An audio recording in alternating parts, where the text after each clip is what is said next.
All right. Shalom, shalom, shalom, shalom. First and foremost, I'm going to say, call on Yahawah Ba'ashem, Yahweh Shai Ba'ashem, Rakakwadash. Giving all praises to Yahawah Ba'ashem, Yahweh Shai, the King of Kings, the Lord of Lords, the God of Gods. And giving his son double honor. I'm giving his son the honor and the praise and the love, Yahweh Shai, whom the world ignorantly calls Jesus and other names that don't have no power. Much love to the chosen children among Israel, whoever they may be among the children of Israel. Much love to the prophets, which are the Akim, the brothers that's in the word, and they do everything in their power to show you how about Shem Yahushua that they love him and they fear him. And much love to the beautiful women, which is the Akwaf, and it's not too many of you women. And whether you got a man or not, you still fear the law, statutes, and commandments of Yahweh Shem Yahushua in the name of Yahushua. You listen and you learn in silence. Back at you with another video. And this video is just another video besides the rich and the poor video. I decided to take a detour on that. I'll just make a part 2 of that some other time. And this video is about these wicked holidays. As you know that today is New Year's Eve. It's about to be New Year's in the next hour. I do believe at 12, which is pretty much in these earthly customs is marking the day of another year. And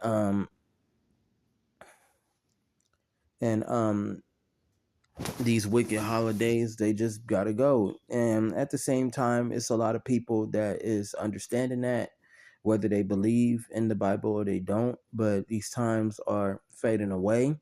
But you still got the mass majority of our people and the rest of the world that worship these wicked holidays, these wicked Sabbaths, these wicked feast days. And it's just at the point to where it's just irritating. It's dumb.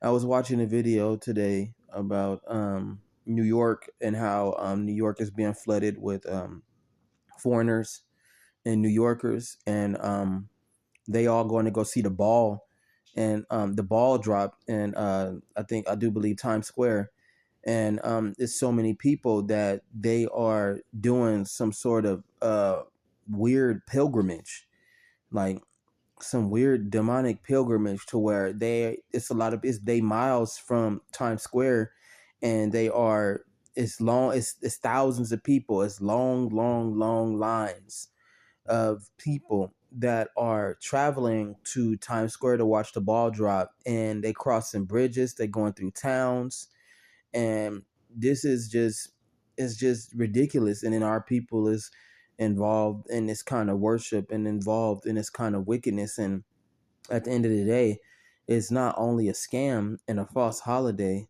but we're not supposed to be doing this at all. It's just evil, and it's wicked.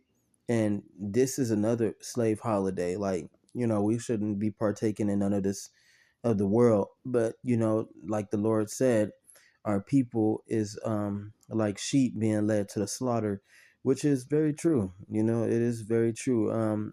Not all of our people are smart. Not all of our people are self-aware. They don't know what's going on. Not all of our people are comprehensive. There is a balance between people that's smart and people that's dumb. And people that's dumb, lately in this reality, it's a lot of people that's dumb and have no understanding that outweigh the people that are smart. So you got two different type of sheep in this world. You got the Israelites, which are the lost sheep, which are the lost house. That's them. And then you have the sheep, which is what the elites would say, the masses of the world, the masses of these cities. And it's a lot of these people that are just actually sheep, that just are actually dumb, that have no self-awareness, that don't know any better, and they just do whatever and accept whatever is given to them from these wicked elites and these wicked governments and the just the mechanisms of the world of people, because it's not the earth that is doing these wicked holidays. Like the earth is going to wake up and say with a loud voice, Happy New Year's. No, it's not the earth, it's the people. So when you're talking about the world, we're talking about the world of men.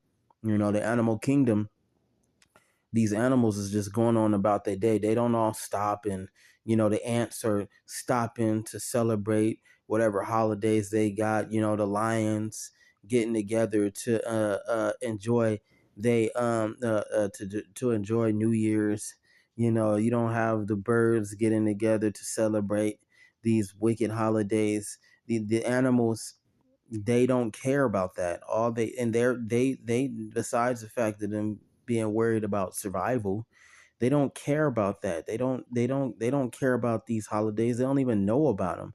They go about their days in the world just as the way Yahawah had designed them and had created them. And these animals, they don't have no understanding of what man does. But at the end of the day, you don't see them worshiping. You don't see them step out of their position of creation. That's what I'm saying. Like, and not only they don't have the power to do so, but Yahweh had made them perfect in their ways. So they already made perfect in their ways. What's the saying? I think it's a saying in the Bible: the animal goes into the ground and the man goes into the sky. Because the man has to go to the sky to get judged, and the animal goes into the ground because it's perfect. And they come back into the earth through reincarnation automatically because they don't have to see Yahweh Shem Yahushai because they are already made in their perfection. They're already made in their order. So they don't need to be judged. They just die. They don't need to see Yahweh Shem Yahushai. They just pass away and come back and through reincarnation and being born again in the world and living again. But for man, his life ain't that simple. He is exposed to, he got the spirit of Yahweh Shem Yahushai. You got all the five operations of Yahweh Shem Yahushai within him. And he's exposed to this world, so he's able to be judged. He's able to receive judgment because he's not perfect. He's able to be corrected. It's a lot of other things and attributes. Hang on.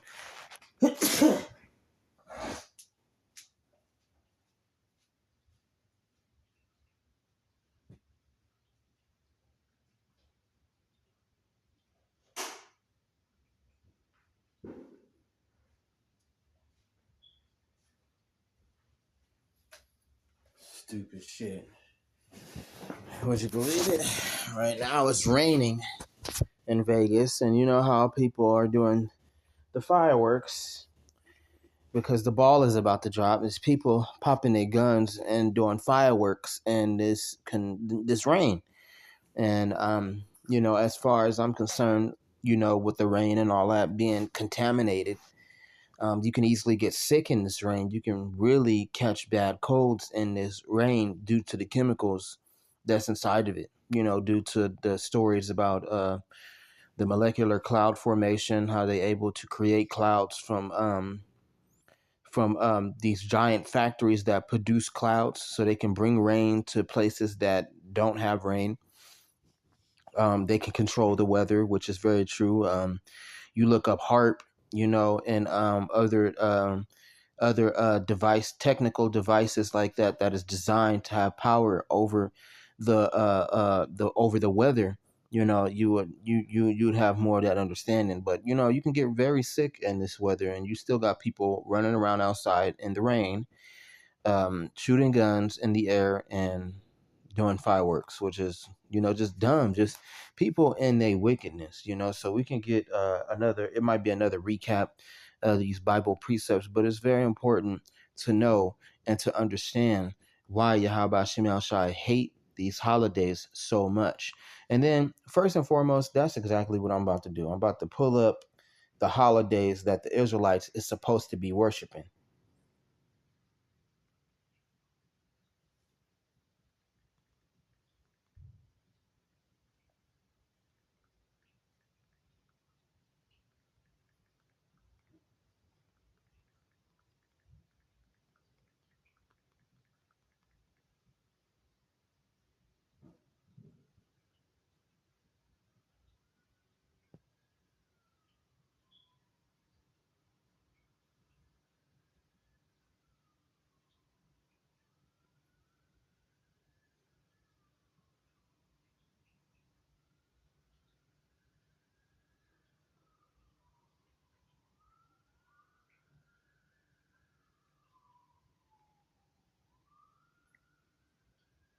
Give me one moment.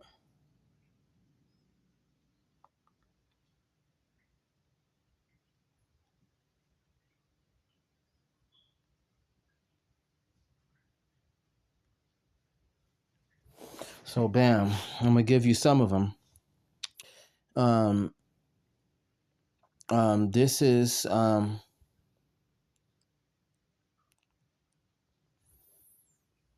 this is the seven feasts of Yahawah. It says these are as a shadow of things that were to come. The reality, however, is found in the Messiah. So we got the Passover, which is the crucifixion. I do believe it's a crucifixion, but this is actually remix. So I'm just gonna get the top ones. We got the Passover, which is the event that happened with Moses and them during that time when he had them mark the doors and had them stay in their homes and mark the doors so the spirit of the angel of death or the spirit of the angel wouldn't come and slaughter them and take their children. And you got the feast of unleavened bread, you got the first fruits, you got the Pentecost. It says, and then you got the this is all these events that are happening in the spring, and it says the spring feast fulfill Yahweh's coming, first coming. So the first coming meaning that Yahweh when he was born and during his lifetime. So he was actually born in the spring. It tells you that. And with that, and you know, due to the studies of the prophets of GMS, which we all learned from in our beginnings, you know, even though a lot of us now no longer we separate ourselves from the GMS prophets, but we all learned this due from their breakdowns. I can give them that. But with the unleavened, with the time and the birth of Yahweh Shai is not on Christmas Day. So that don't got nothing to do. Christmas don't have nothing to do with Yahweh Shai and his actual birth date. The Messiah's actual birth date is sometime in the spring, according to the stories of or the explanation of what the GMS prophets was breaking down. They cannot pin or Alba Bibbins, which is one of the which was before the GMSs, the ones that we believe to be John the Revelator himself in reincarnation in his time of living in the world, Alba Bibbins. He would describe us not really knowing the exact date of Yahweh Shai's birthday, but we know that he was born during the time of rebirth, which is the time of the spring, and everything being born again during the spring. So, with that being said, he was born during the springtime because the wintertime is a dead season. That's when everything dies, everything goes to sleep, everything becomes dormant. And then you got the spring, which is renewal, rebirth, a new beginning. So that's what that represents. I forgot what the unleavened bread actually means. So we can go to. No, I'm not gonna go too deep because I don't. I studied it, but I don't remember too well. Memory is so much information everywhere, and you know, memory is not all that sharp. You got the Passover, unleavened bread, first fruits, Pentecost. And then in the autumn fall feast, you got the trumpets, you got the atonements, and you have the tabernacles. And then on top of that, you got the feast that got to do with the moon cycles, because the feast is not landed on necessarily a day. Well, they do have days, but it can also have something to do with moon cycles. So the Sabbath day is not on a Saturday, like they researcher like people would say. You know, people that was following the truth and waking up. Sometimes you get lost here and there, but the true Sabbath day is on the day when the moon doesn't show. So, like Yahweh said, let the moon and the sun be for signs, seasons, days, and years. that'll tell you. And that's another thing too, how we use the clocks and all that, use the times of years. Back in ancient times, they use sundials, or they would use the sun and the moon and the stars to position the time of years. And we would definitely know what seasons that we would be in, and the days for the Sabbaths and the days for the original holy feasts of Yahweh Shem Yahshai and his people. And according to different rumors about, I do believe it's called the Gregorian calendar. I do believe it's called that. Let me see, the Gregorian calendar.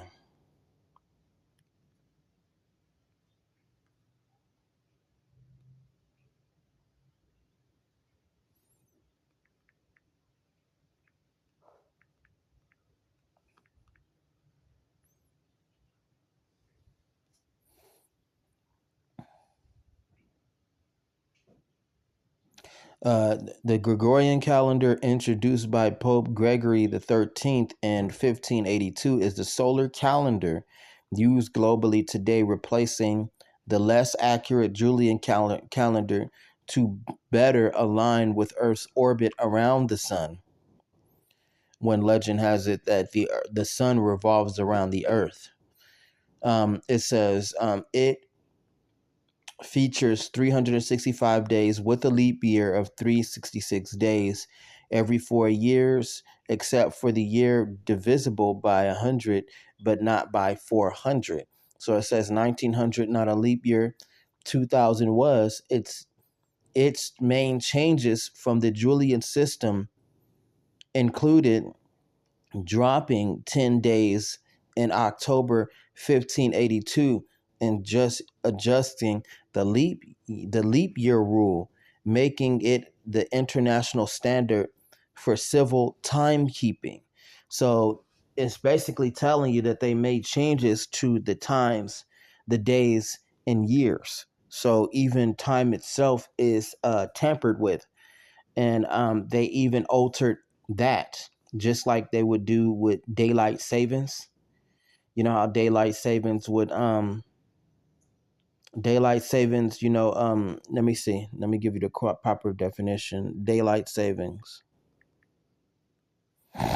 it says daylight saving time, also referred to as daylight savings to daylight time or summertime, is the practice of advancing clocks to make better use of the longer daylight available during the summer so that darkness falls at a later clock time.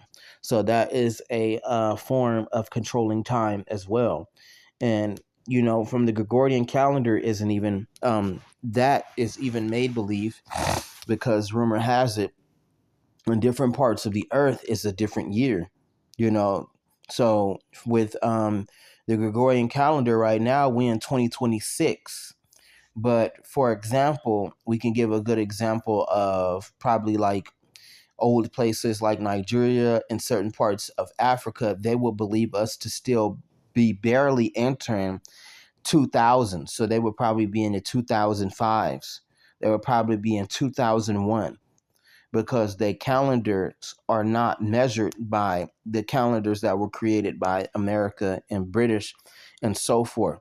So even all of this is definitely made up and a lie. You know, like another example of another lie, which is the days, Monday, Tuesday, Wednesday, Thursday, and Saturday. So we can get that breakdown real quick too.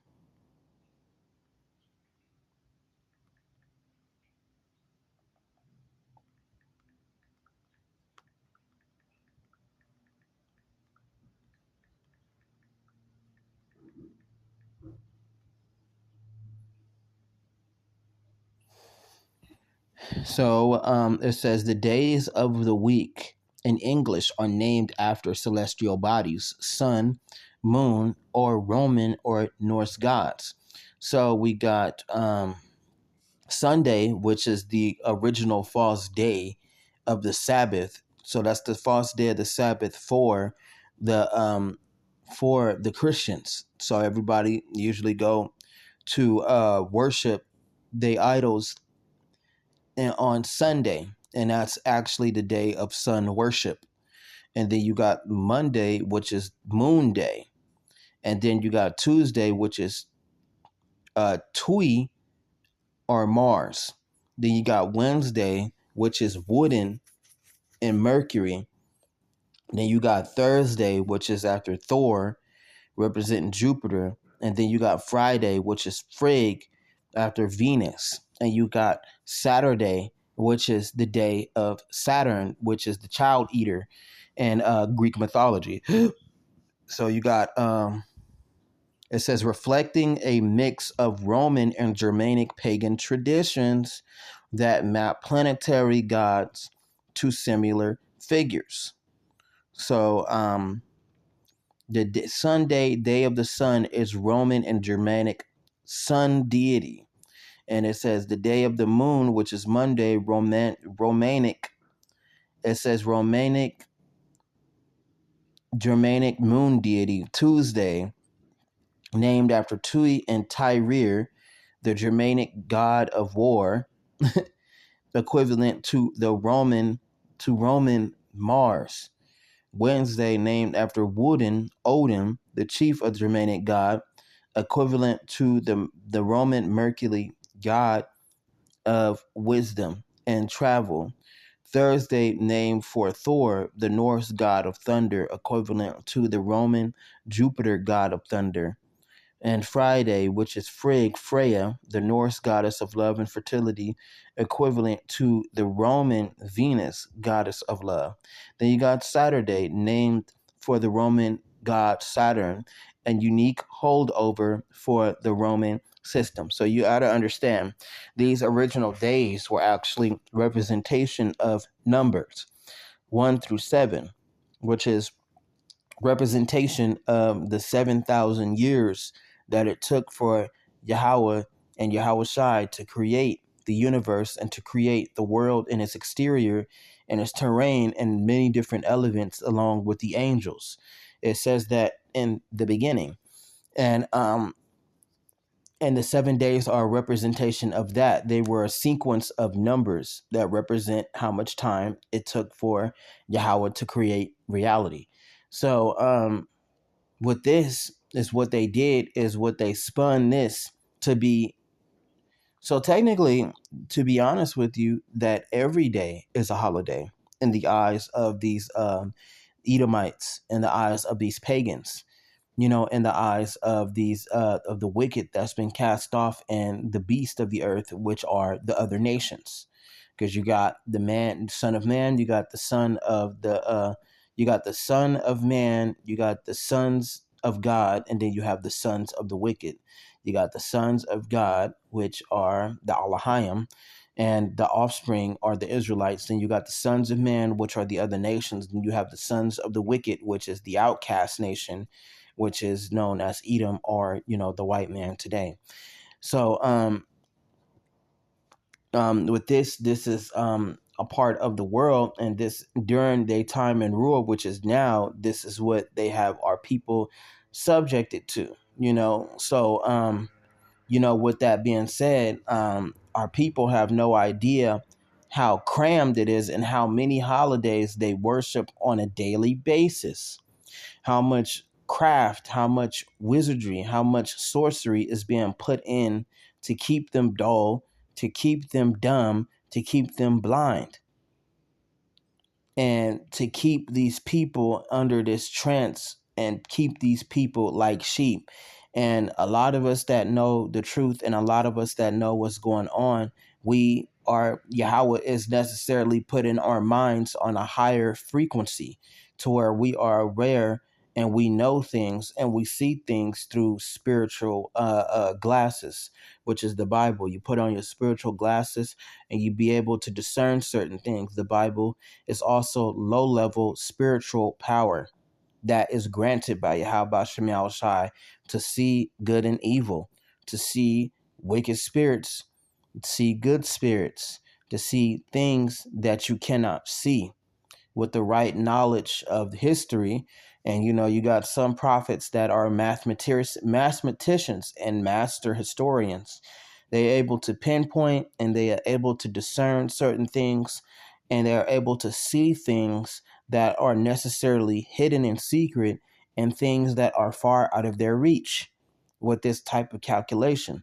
So you got a lot of us that are able to see parts of the spirit world if allowed, when allowed, and then you got those of us that can discern it from the real world, and then you got those of us that understand the human mind, the human heart. We understand, the constellations, the sun and the moon, and the way it originally works. We know the truth about what's actually going on. We know what is behind and hidden scenes without us even having to have actual proof or even having access to these gates as to per se. There is no need for us to pass through. All you have to do is use your studies and your imagination to have an understanding of this. So we can go ahead and read some of what Yahawah got to say about these days and these feasts in these years. So let me go to some other pictures. This is Isaiah 44. It says, all makers of idols are nothing, and the things they treasure are worthless. Their witness their witnesses fail to see or comprehend, so they are put to shame, because the days are starting to come to where it's going to be a lot of war, it's going to be a lot of famine, it's going to be a lot of pestilence that's going to be sweeping the land. So when these people are looking for comfort, these people are looking for solace, these people are looking for an escape, as they are now, um, they will not have any. And in fact, the things that they were worshiping, that they wanted to be their escape, over time, due to the pressure of these elements, they're going to realize that none of that exists. None of that can save you from what is coming. So we can get some example of these. No, I didn't get it, did I? It didn't download. These are other examples of these idols.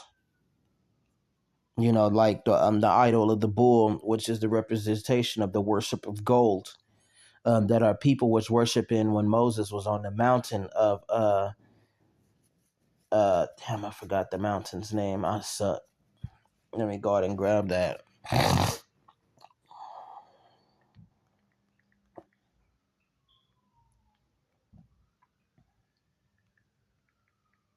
Moses on Mount Sinai. There it is. When the time when Moses was on Mount Sinai and he was receiving the 10 Commandments from his people, no, from Yahawah, when he met Yahawah on the mountain, while our people was standing pretty much before Yahawah, it took so long for Moses to receive the ancient scriptures and the ancient commandments that were to purify and to direct our people and to separate us. This is the first covenant to separate us from the other nations, that they decided to build a calf of gold. And this calf of gold, I do believe, represent the worship of money, and it is an old god and among the Egyptian beliefs. So let's go get that.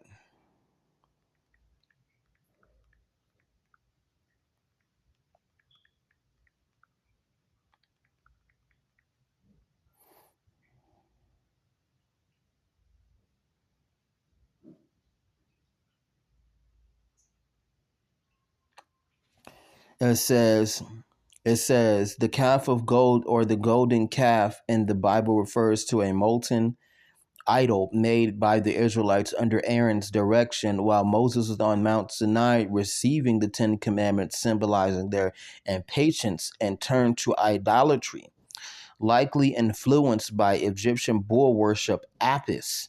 Though they worshipped it as the god who brought them out of Egypt, leading to Moses smashing the tablets and destroying the calf by grinding it to powder and making the people drink it. It says, a stark lesson in infidelity. The story is detailed within Exodus 32. So that's exactly what it is. So it says, the people's impatience after the Exodus from Egypt, the Israelites grew tired of waiting for Moses from Mount Sinai and demanded Aaron to make them gods who will go before us. And they didn't care about, and then back then, Yahawah, even though his son Yahawah Shai was the one who was running things, he was manifested before them in the storm. So it took days for Moses to come down and for Moses to get the Ten Commandments, and they still disrespected the Lord by creating this golden calf and this worship of gold and this worship of money and these worship of these false idols. So that's the same representation of what's going on today. You know, our people want uh, uh, uh, uh, uh, uh, things when they want it, when it's not meant for them to have right then and there. It's actually meant for you to wait on blessings and to wait on certain things and to wait on commandments. They would rather receive it right then and there. I myself was one of those people, in my beginning stages of learning about the truth. So I do understand that, but the whole point of our journey is to turn from our ways and to change. So, with that being said, for you to change and for you to do better is for you to do away with all of these old customs. And hindsight, the truth about these old customs is that they ain't nothing but hustles. They nothing but scams. They got you worshiping witchcraft. They have you worshiping these wicked false idols. And like I said, for these pagans and these people that worship all this wickedness, every day is a celebration. Every day is a holiday. Now they got major holidays to where like Christmas, like Halloween, like Valentine's Day, like your birthday. All of these are different celebrations and different witchcraft rituals that they perform on these days, and it's actually sent towards the masses as well to keep them spending, to keep them lost, to keep their frequency low, to keep our people extremely dull, rather than turn into the wisdom that Yahawah Shem Shai would give them. They would turn to violence, they would turn to demanding, they would turn to impatience, and to a degree, they would receive what they were looking for, but it's a catch to all of that, you know. So it's like, and that's from the world, or probably they receive nothing at times from the world because, like people who realize that, like people who celebrate their birthdays by themselves, they realize nothing comes from it, and nobody's no longer around, and you sit there and you still push that old custom of it's my birthday and I deserve to be celebrated, and you go out and you go and buy, you spend a waste of money on a present for yourself, you go out, go buy your birthday cake, and nobody is no longer around, your family is no longer around, you don't have any friends, there's nobody there, and you're still pushing that ritual, you're still pushing that custom. And if you don't push it in your mind, you are disrespected, you are you are offended by it, you are hurt that the fact that nobody cared about your birthday and that people did not come to celebrate it with you, and you don't have no friends or no family, when it's actually a very spiritual example of for you to mature and to leave these things behind, and that they don't matter. And at the end of the day, for our people, you wasn't supposed to be celebrating it in the first place, and we have our own Sabbaths and we have our own feast days that Yahawah created for us to feel special, for us to feel important, for us to cleanse ourselves, for us to be reminded that we are Yahawah Bashem Shai's people, and that we are a holy, special people. But these customs are long lost. So we can get some more scriptures with that.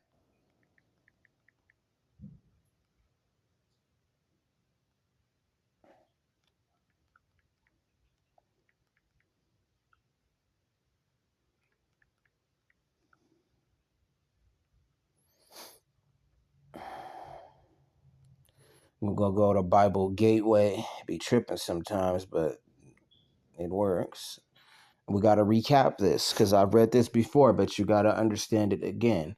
It says, this is Amos chapter 5. It says, hear the word which I take up against you, even a lamentation, because he's crying for the Israelites. This is Amos the prophet. He's crying for his people to stop this madness, even in ancient times. So it says, O house of Israel, the virgin is fallen. She shall no more rise. She is forsaken upon her land. There is no one to raise her up. Right. No one has came to save her yet. It's not time. Well, we're getting closer to those times to where Yahawah got to come and get the elect of Israel. It says, for thus says Yahawah, Ba'ashem Yahushai, the city that went out by 1,000 shall leave 100, and that which went forth by 100 shall leave 10 to the house of Israel. So the Lord is gonna, this is his plans for the children of Israel in the future. He's going to do away with all of the wicked ones, because there are a lot of wicked people among our people that are keeping the Israelites misguided. They keeping them lost. They keeping them blind. They keeping them in doubt. They keep them in these belief systems. They keep them in this witchcraft. They do. There are our own people.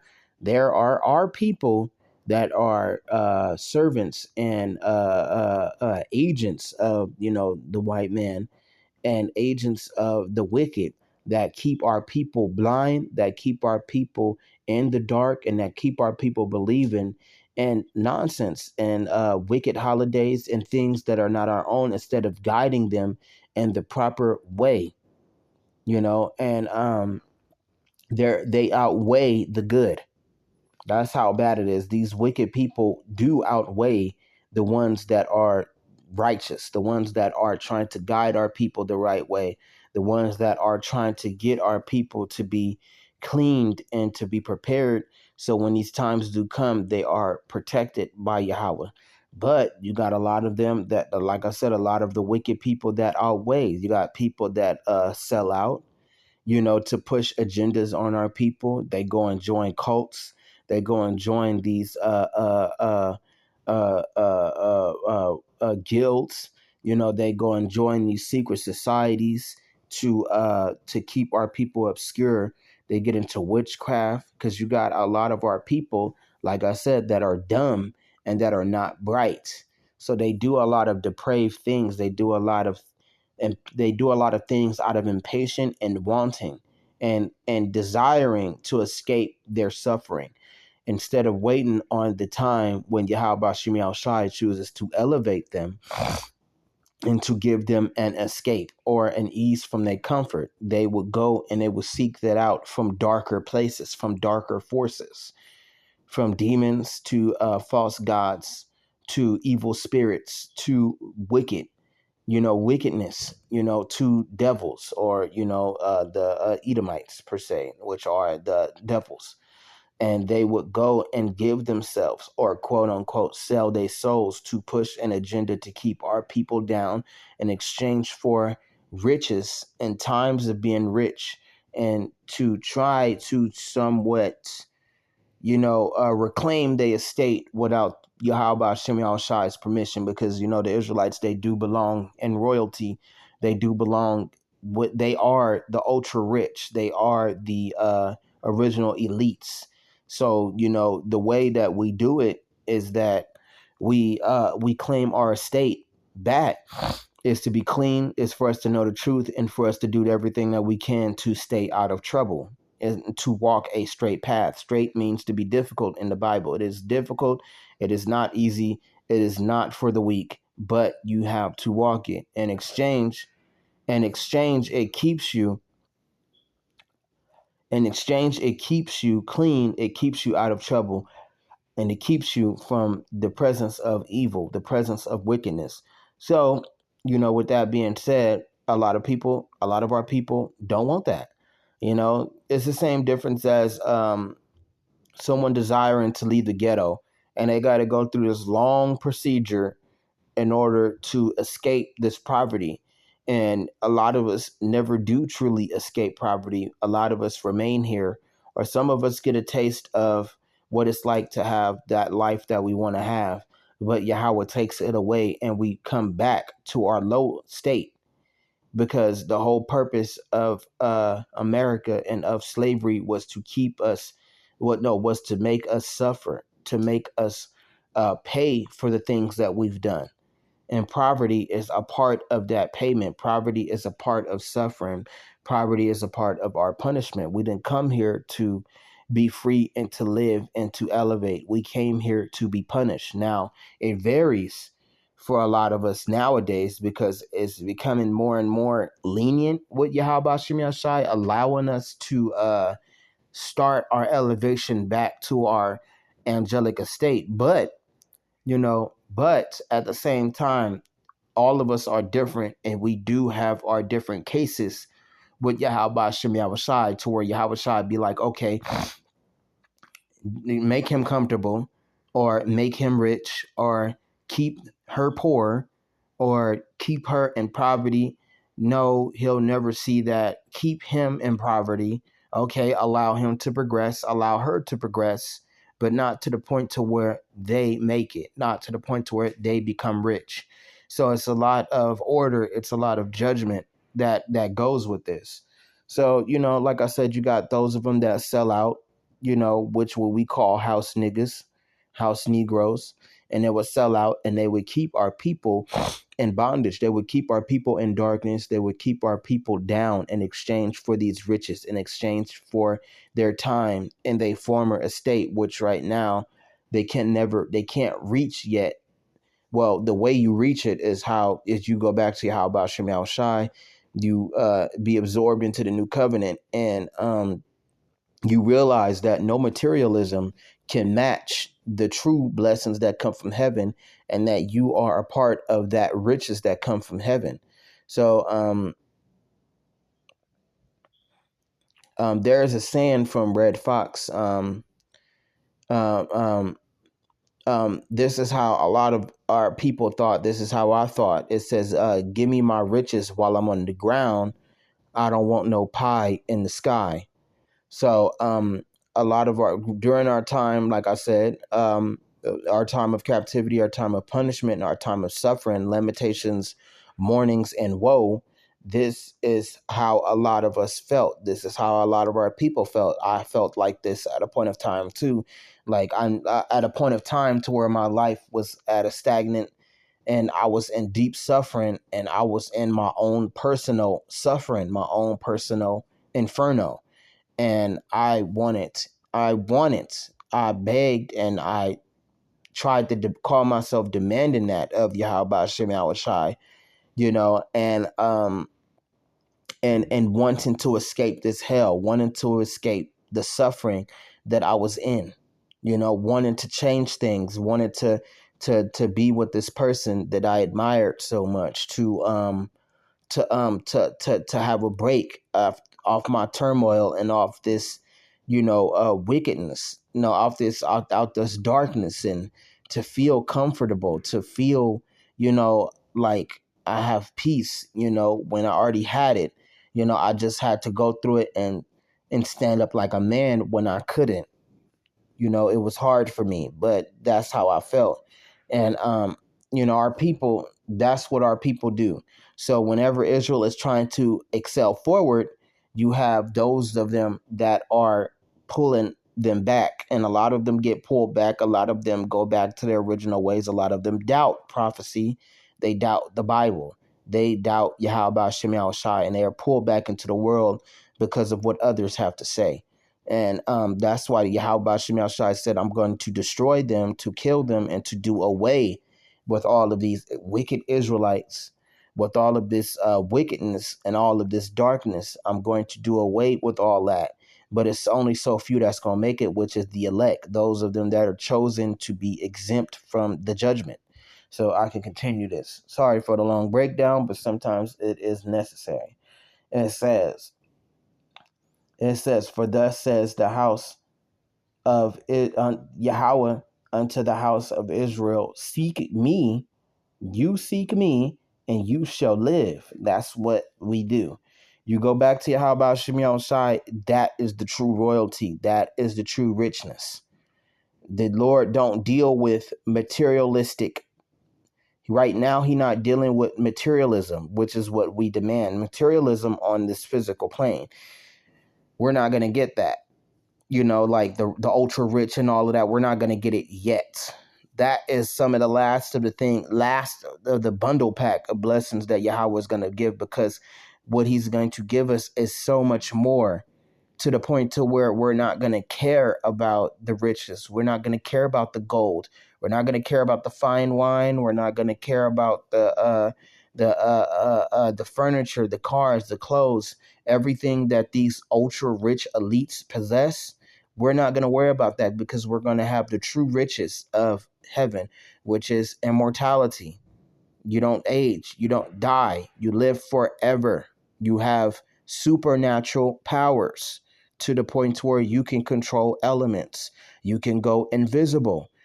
You have foretell or foresight of the future. If Yahawah allows that kind of power, you can shoot laser beams out of your eyes. These things may sound far-fetched, but they're actually not. You can fly. You can walk on the sky. You have super strength. You can lift boulders. You can change your form. Your form from being the skinniest man to the buffest man. You can do certain things that are so much worth more than $1, so much worth more than a pretty little house or your own property. All of that, by the time Yahawah is done with Israel as a whole, the riches and the materialism of the world, that's just going to be icing on the cake. That's not even going to matter. That was worth nothing. This is what Yahawah is talking about when He says, blessed of you that are poor, because I know that you are rich. You are rich on the inside, because you don't know your worth. But Yahawah knows our worth. But that, like I said, that's to say for those of them that demand physical materialism. And they demand it from Yahawah Shem Shai. Like, I want that right now. I don't care about everything else.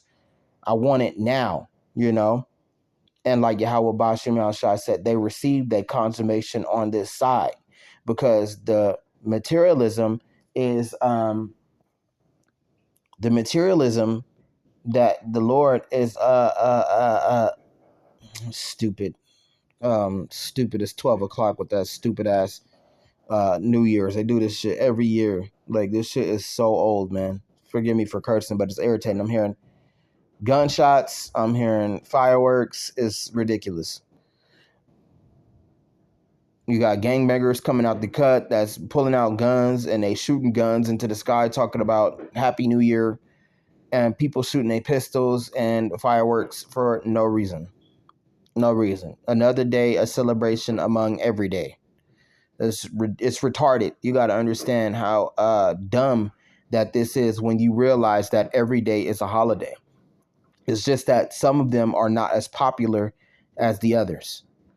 But like I said, our people demand that at right then and there. And we know what happens to those of us that demand something from Yahawah Shem Shai.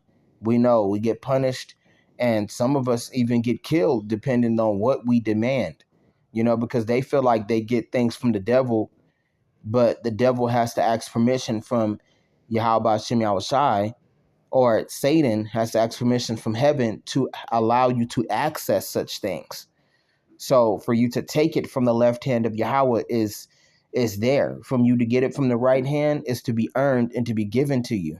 But from the left hand, you can just take it out of the Lord's hands if you know exactly what you're doing, out of His hand.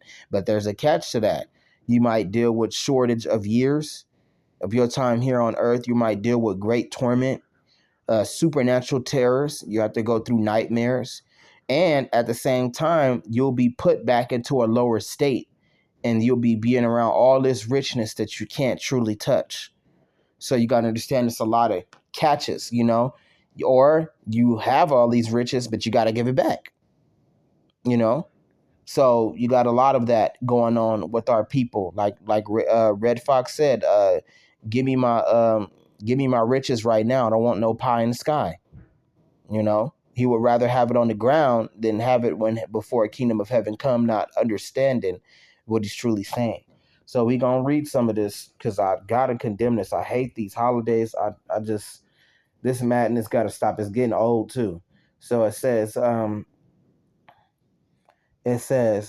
but seek not Bethel, nor enter Gilgal, meaning that this is a representation of America and these false idols. It says, and pass not to Beersheba, for Gilgal shall surely go into captivity, and Bethel shall come to nothing. Meaning that these people that you feel like is running the world, you feel like that's in charge, you feel like that's running shit, these ultra rich and all these people gonna be your servants. They're gonna be your handmaids. They're gonna be your babysitters. They're gonna be the people that's gonna be washing your feet. They're gonna be people that's taking care of your shoes, that's taking care of your tire when the next life comes. And whether you die to get to the next life or you survive during the convergence that's about to happen when the old world passes away and the new world come, this is your reward. So the people that you look up to as ultra rich, they're going to be the poorest people, they're going to be the brokest people, and they're going to be the people that used to run the world. So you got to understand, that's part of the bundle pack of the blessing. The Lord is promising that these people is going to get their just due in time. And fortunately for us, the times are getting close. They're getting very close. So it says, seek Yahawah and you shall live, lest ye break out into a fire into the house of Joseph and devour it, and there be none to quench it in Bethel. So that's the hellfire or nuclear fire that Yahweh Shem Shai is talking about. Lest you be consumed with the rest of the Israelites that don't believe. It says, seek Yahawah. No, it says, you who turn judgment into wormwood and leave off righteousness in the earth. Seek him that make the seven stars in Orion, which is the symbol of war. And the seven stars is the promise. It says, turneth the shadow of death into morning and maketh the dark day with light, meaning that he has control over everything that is happening right now in the earth by allowing the elites to progress to a degree, by allowing the angels of the world, which are the angels of Yahweh Shem Shai, to stay in their low estate for a moment. What takes thousands of years is nearly moments or a couple of days in the eyes of the Lord. It hasn't been that long. So it says, that calleth for the waters of the sea and poureth them out upon the face of the earth. Yahawah is his name.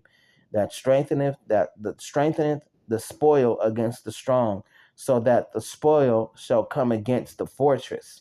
They hate him and rebuke in the gate, and they abhor him that speak uprightly. Right. They don't like Yahweh Shem Shai because he brings correction, because he reminds his people how special they are, where their place is. He does not like the elites. He does not like the people that want to join him. He don't care about none of that. The races of people that talk about they are part of the children of Israel and they don't belong, that they don't have no promise in the Bible. The Bible condemns all that, and they skip what the Bible say, and they be like, well, I'm a Christian, and I know Yahweh Shem, I know the Lord loves me. He loves us all, when that is not accurate. A chance cometh between all, no, cometh upon all men to live and to gain and to, whether they come up on money, whether they come up on jobs. Yahweh offers all things a chance. Is no different than lions coming upon game, and monkeys coming upon fruit, or bear catching fish. That's what chance is. So it says,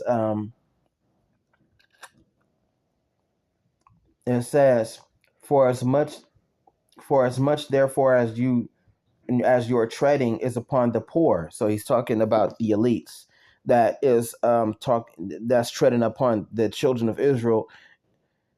It says, and ye take from him burdens of wheat. Ye have built houses of hewn stone, but ye shall not dwell in them. Ye have planted pleasant vineyards, but you shall not drink of them. For I know your manifold transgressions and your mighty sins. The affliction of the just, they take a bribe, and they turn aside the poor and the gate from their right. That's exactly what they is. They're refusing us to get inside the royalty, to be a part of the ultra rich. We are cast aside. Like I said, for those of them that take that dark side route and they feel like and in store is riches, and when they receive their riches, they realize it's fool's gold, you know, and it's a curse behind all of that. These people, they end up paying a price and they're cast back into their low estate, even while they're among the riches. Like I said, riches that you can't touch, but it's so close to you, it's in hand's reach. That's for a lot of them, fool's gold. That's for a lot of those people that join the dark side and sell themselves to these industries, to these wicked companies, sell themselves for servitude to the white man in order to escape poverty.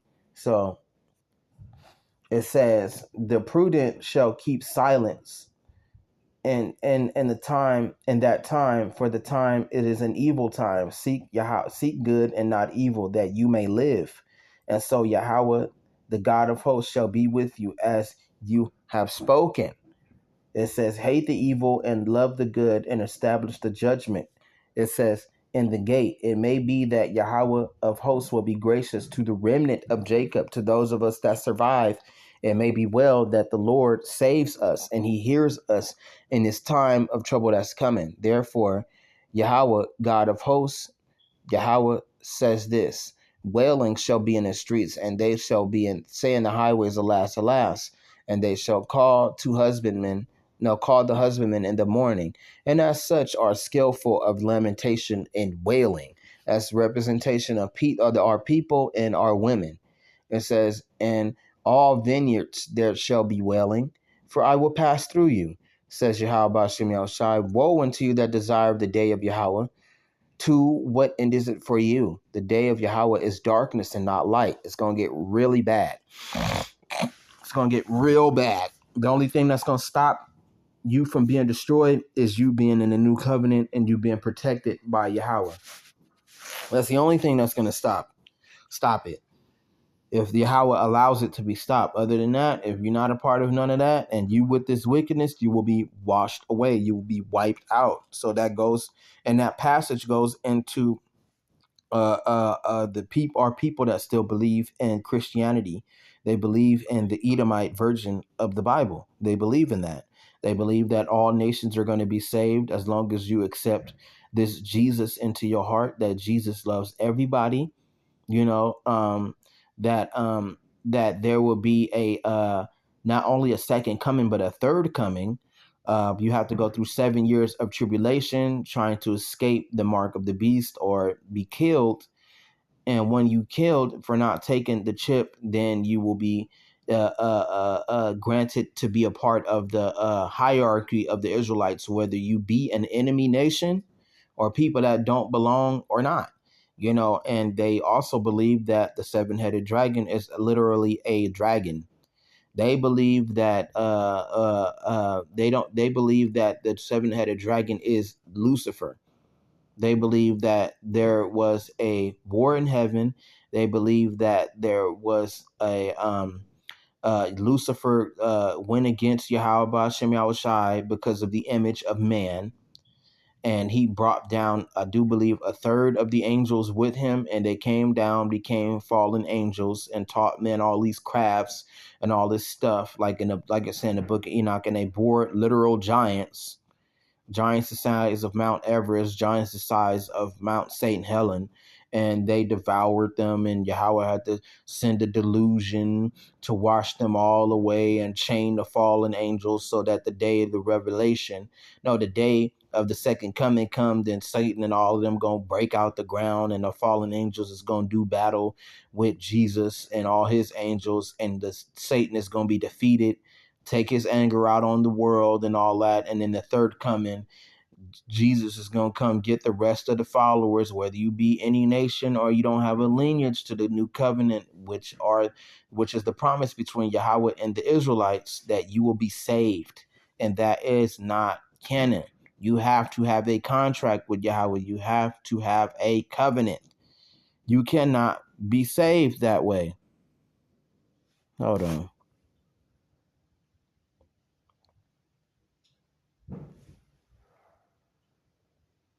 You cannot be saved unless you have a covenant. That's why the covenant between Israel and Yahawah is so special, because they have a choice. They can be saved or they can be left behind. But they can be saved, they can be forgiven, they can be let into the covenant and be spared, but not for the rest of the nations. As you can see, Edomites tried to include themselves in this picture. And this is the Edomites.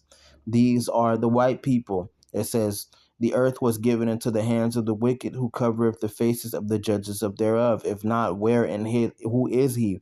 During the Renaissance and the time of the rebirth, and even before then, they were painting the white skin over the dark skin of different portraits. Russia, the icons of Russia are a representation to that, because they still got portraits that survived the Renaissance that were still melanated portraits in their original artwork. Their original artwork was not defiled, but they still got other portraits that were defiled. So it says, so it says, therefore Yahawah, the God of hosts, the Lord saith, wailing shall be in the streets, and they shall say in all highways, alas, alas. They shall call the husbandmen to mourning. It says, and such as are skillful lamentation to wailing, and in all vineyards shall be wailing, for I will pass through you, saith Yahawah. Woe unto you that desire the day of Yahawah. What ends is it for you? The day of Yahawah is darkness and not light. It says, as if a man did flee from a lion, and a bear met him, or went into a house and leaned on his hand on the wall, and the spider and the serpent bit him, meaning that the intensity is going to be so powerful for the elites. The wrath of Yahawah is going to be on him so bad, to the point to where he will have no escape. What looks like a tunnel to the light is actually going to be to more and more darkness. Trust me, you don't want to be these ultra rich. You don't want to be these elites. You don't want to be these Edomites in these days to come. They're going to have it so bad. They're not going to have no escape. It's going to be nothing but darkness, death, nightmare, and extreme, extreme torment. So it says, shall not the day of Yahawah be darkness and not light, even very dark, and no brightness in it? It says, I hate and I despise your feast days, and I will not smell in your solemn assemblies. So right now, what they doing outside with these fireworks and these guns, they can be also a form of candles, because a lot of our people are such in confusion that they actually would give blessings to Yahawah for the New Year's and thank him for New Year's, when he don't have nothing to do with this, and he condemns these days.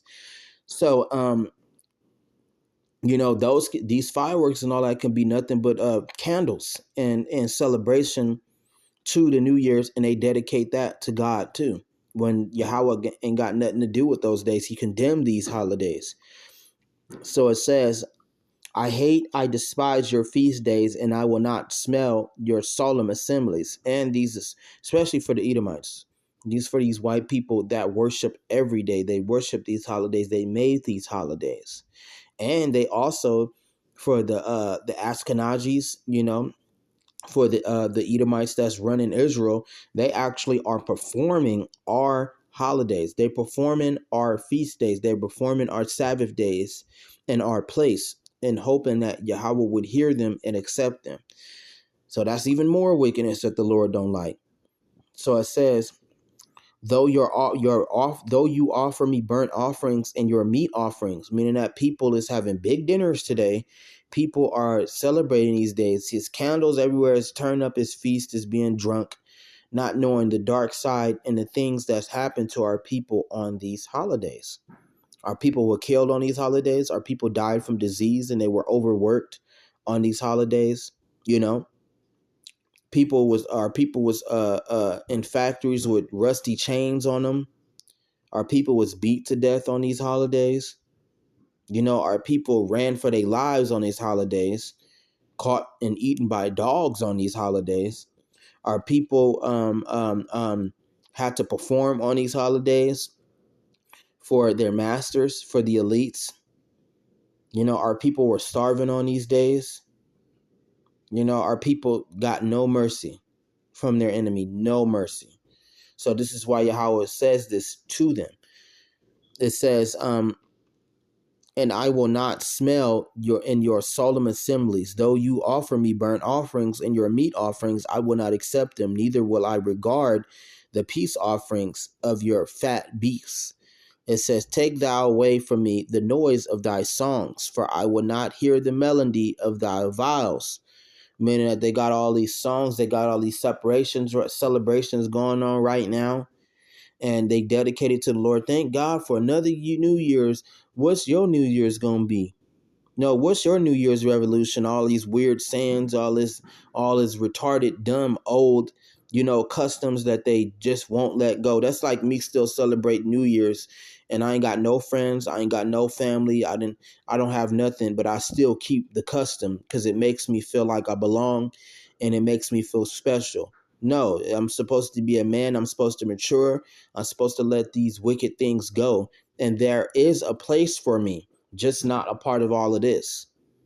My place is with Yahawah Shem Yahushai, and right now I don't have much access, and I wouldn't be able to perform the Sabbath days and all of that, but I do have Yahawah Shem Yahushai with me, and that is more than enough. It said, and all of those Sabbath days and all of those holy days that I mentioned, and those feast days, is meant for those of us to be clean. Now we can do it to the best of our abilities, but we'll never be perfect enough to successfully do it all, to successfully serve Yahawah Shem Yahushua without corruption, without error, and follow all of our laws, which were over 600 laws in the Bible, and to serve Yahawah Shem Yahushai and be holy like he is. It's very difficult. That is only a feat that Yahawah Shai could reach. The rest of us couldn't do what he did. There's so many temptations, there's so many desires in the world. The body is so corruptible. The body is so easily seduced to these kind of things. It's easily, So with that, we could never truly successfully worship and be perfect in our worship. It just don't work like that. That's why a lot of us can't even worship the Sabbath days. We can't worship our holy feasts because we got to be back in our angelic estate to do that we don't have no access to that at this point. I mean, you can try, that's commemorable, you can, but ultimately it won't be to the perfection that Yahawah wants. It's not going to be to where we're not where he wants us to be yet. We are trying to get there spiritually, but with this body of ours, it's not going to work. Like it says, the spirit is willing, but the flesh is weak. That is very true. The Lord don't want that flesh, but he'll take the spirit, So it says, take thou away from me the noise of thy songs, for I will not hear the melody of thy viols, but let judgment run down as waters, and righteousness as a mighty stream. It says, have ye offered unto me sacrifices and offerings in the wilderness for 40 years, O house of Israel. That's what the Lord remember. It says, but you have borne to the tabernacle of Moloch and chewing your images, the star of your God, which you have made yourselves. He's talking about that Christmas. He's talking about this New Year's, Therefore, I will cause you to go into captivity and into captivity beyond Damascus, says Yahawah, whose name is the God of armies or hosts. You can go ahead and get to page 6 real quick, read a little bit more. It says, woe to them that are at ease in Zion and trust in the mountain of Samaria, which are named chief of the nations to whom the house of Israel came. So who trust in the mountain of Samaria, meaning that our people have more trust in the white man and his government, which has not done them very well, than they got in Yahawah Shem Yahushai of Israel, because they are addicted to materialism. They're addicted to physicality, to the properties of this earth, instead of trusting in the things that they can't see, trusting in the invisible and trusting in Yahawah Shemel Shai and the real and seeking the real treasures, that don't come from this earth. So it says, pass ye unto Calne, it says, and see and go thence, and from thence go ye to Hamath the Great, then go down to the Gath of the Philistines. Be they better than these kingdoms, or the border greater than your border? It says, ye that put far away the evil day, and cause the seat of violence to come near. That's true. Meaning that it's taken a while to get to the day of judgment, and they trying their best to put it off, but they can't, because they're running out of time for their rulership. So they got to speed these things up, which is hastening the white man towards his destiny, towards his towards his death, towards his fall. So it says that lie, it says, woe, it says, ye have put off away the evil day, and caused the seat of violence to come near. It says that lie upon the beds of ivory, and stretch themselves upon their couches, and eat the lambs out of the flock, and the cows out of the midst of the stale. They got the best food, they got the best furniture, they got the best houses, they got all the money, they got everything that they ever desire, and it's still not enough. They still go after other nations. They robbing them. They taking their resources. They want to put their spirit in replace of Yahawah Shem Yahushai's spirit to control the minds of men. They want to have total control over all the nations. They want to be able to keep all the money and the riches for themselves, and they do not want to move from their estate, which ain't even their own. So it says that chant to the sound of the viol, and intent to themselves the instruments like David. They want to take the place of the angels. They want to worship. They are worshiping Yahawah Shem Yahushai, but that's through wickedness, through blood, through violence, and through wanting to be a part of it when they've been bastardized. So that's, the Lord don't want them. He don't want them. It says that drink wine in bowls and anoint themselves with cheap's ointment, but they are not grieved for the affliction of Joseph. He talking about the children of Israel. So the children of Israel right now, what they doing right now, they celebrating, they turning up, they doing all of that, but they still in the same estate. They have not been elevated. They still poor. They still out there dying. They still homeless. They still in poverty. They're still in destruction. The enemy still has his foot on his neck, and that he's not letting up. So it says, therefore, now they shall go captive with the captive that go with the first that go captive, and the banquet of them that stretch themselves shall be removed. Yahawah has sworn by himself, saith Yahawah, by Hashem Yahushai, Lord of armies, I abhor the excellency of Jacob and hate his palaces. Therefore, I will deliver up the city with all that is therein. So he moving through time. That's exactly what Yahawah is doing. He's moving through time, and he's moving to the point to where he had to throw our people into slavery. It says, and it shall come to pass, if there remain 10 men in one house, that they shall die. It said, yeah, that's what happened. None of us was spared. And a man's uncle shall take him up, and he that burneth him to bring out the bones of the house, to bring the bones out of the house, and shall say unto him that is by the sides of the house, is there yet any with thee? And he shall say, no. Then he shall say, hold thy tongue, for we may not mention the name of Yahawah Shem Yahushai. For behold, Yahawah commandeth, and he will smite the great house with breaches, and the little house with clefts. Shall the horses run upon the rock? Will one plow there with oxen? For ye have turned judgment into gall, and the fruit of the righteousness into hemlock. Ye which rejoice in a thing of naught, which say, have we not taken to us horns by our own strength? But behold, I will rise up against you, O nation, O house of Israel, saith Yahawah, God of armies, and they shall afflict you from entering in the Hamath into the rivers of the wilderness. And that is true.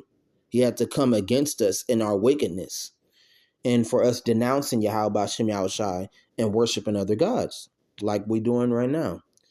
It says, chapter 7, thus says Yahweh showed unto me, and behold, he formed grasshoppers in the beginning that shoot up of the latter growth. And lo, it was the latter growth after the king's mowings. And it came to pass that when they had made the end of eating the grass of the land, then I said, O Yahweh, forgive, I beseech thee, by whom shall Jacob arise, for he is small. It says, Yahweh repented for this, it shall not be, saith Yahweh. It says, thus Yahweh showed unto me, and behold, Yahweh had called to contend by fire, and it to devour the great deep, and it did eat up a part. Then I said, Yahweh, I beseech thee, by whom shall Jacob arise, for he is small. Then Yahweh repented for this also shall not be, says Yahweh. It says, thus he showed me, behold, Yahweh stood upon a wall made by a plumb line, with a plumb line in his hand. And Yahweh said unto me, Amos, what seest thou? And I said, a plumb line. Then Yahweh said, behold, I will send a plumb line in the midst of my people Israel. I will not again pass by them anymore. Right? Meaning that plumb line is the Bible. It's the truth. It's the things that we got to hear. It's Yahawah Ba'ashem Yahushai saying, come back, repent, return. And the high places of Isaac shall be desolate, and the sanctuaries of Israel shall be laid waste, and I will rise against the house of Jeroboam with the sword. Then Amaziah, the priest of Bethel, sent to Jeroboam, king of Israel, saying, Amos have conspired against thee in the midst of the house of Israel. The land is not able to bear all his words. And I'm going to stop right there because that's when it goes back into the original story, which was on track during that time when Amos was spreading the word and it was reaching the king's court. It was affecting their kingdoms and their empires, and they wanted to take Amos out for that. And we also enter in those times too, to where they want to censor. They already are putting a censor on those of us that want to speak the truth and want to spread the word. So with that, calling Yahawah Shem Yahushai B'Shem Kakwadash, that's exactly how Yahawah Shem Yahushai feel about these wicked holidays and these wicked feasts. And right, it's coming to the point of time to where you should let it go. It's getting old. That's on to the next video. Shalom.